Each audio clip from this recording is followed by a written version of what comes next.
بسم اللہ الرحمن الرحیم۔ تقدیر یہ انسان کی زندگی میں بہت زیادہ اہمیت کے حامل ہے۔ تقدیر پر ایمان، نبی کریم صلی اللہ علیہ وسلم نے ایمان کے اساسیات میں اسے ذکر کیا ہے۔ آمنت باللہ و ملائکتہ و کتبہ و رسلہ والیوم الآخر والقدر خیرہ و شرہ، کہ تقدیر اچھی یا بری ہو یہ اللہ کی طرف سے ہوتی ہے۔ عام طور پر تقدیر کے مسئلے کو سمجھنے میں ہمارا وہ طبقہ جو تعلیم سے جڑا ہوا ہے اور جدید تعلیم سے جڑا ہوا ہے وہ بہت زیادہ کنفیوژن کا شکار ہوتا ہے۔ تو ضرورت اس بات کی ہے کہ ہم تقدیر کو قرآن کریم کی روشنی میں سمجھنے کی کوشش کریں۔ تقدیر کے سلسلے میں ایک اہم ترین بات جو سب سے پہلے ہمیں جاننے کی ضرورت ہے وہ یہ ہے کہ تقدیر کے سلسلے میں عام طور پر ہم یہ سمجھتے ہیں کہ انسان یعنی ہم اپنی زندگی میں جو کچھ کر رہے ہیں وہ اللہ نے لکھ دیا ہے اور اس کے مطابق ہو رہا ہے۔ یہ ہمارا سمجھنا غلط ہے۔ تقدیر کیا ہے؟ اس سلسلے میں سب سے پہلے ہم اس بات کو وضاحت کے ساتھ سمجھ لیں کہ اللہ رب العزت کے سلسلے میں ہمارا یہ عقیدہ ہے کہ اللہ عالم الغیب ہے۔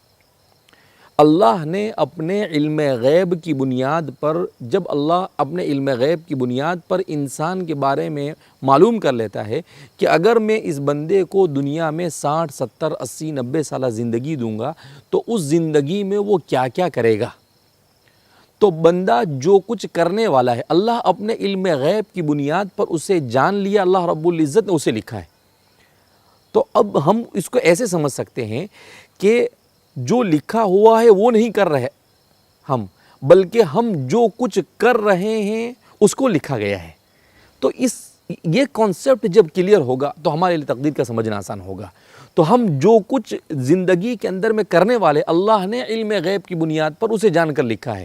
ایسا نہیں ہے کہ اللہ نے اپنی مرضی سے لکھ دیا اور اسے ہم پر تھوپ دیا گیا ہے، یہ تو جبر ہو جاتا ہے۔ لہذا اس بنا پر سب سے پہلے ہم اس بات کو ذہن میں رکھیں کہ اللہ نے علم غیب کی بنیاد پر اس بات کو جان لیا کہ ہم کیا کرنے والے ہیں اور اسے لکھا ہے، اور اسی کے مطابق اب جو کچھ ہماری زندگی میں وہ ہو رہا ہے۔ اور ہم اس مسئلے کو حضرت موسیٰ اور حضرت خضر علیہ السلام کے واقعے کی روشنی میں سمجھنے کی کوشش کرتے ہیں۔ ایک معاصر مفکر نے، جن کا نام اس وقت میرے ذہن میں نہیں ہے، انہوں نے بڑے اچھے انداز میں اس بات کو سمجھانے کی کوشش کی ہے کہ حضرت موسیٰ اور حضرت خضر کا جو واقعہ ہے در حقیقت وہ یہ ہے کہ حضرت موسیٰ علیہ السلام یہ ہماری طرح ایک عام آدمی ہے، اور حضرت خضر کو اللہ رب العزت نے تقدیر کا علم دے کر اللہ نے بھیجا۔ تو گویا کہ ان دونوں کے درمیان جو واقعہ پیش آیا وہ تقدیر اور عام آدمی کے درمیان ایک مکالمہ اور ایک ڈائیلاگ ہے۔ تو ہم اسی کی روشنی میں اگلے حلقے کے اندر میں جاننے کی کوشش کرتے ہیں کہ کس طریقے سے تقدیر کو ہم آسانی کے ساتھ سمجھ سکتے ہیں۔ والسلام علیکم ورحمۃ اللہ وبرکاتہ۔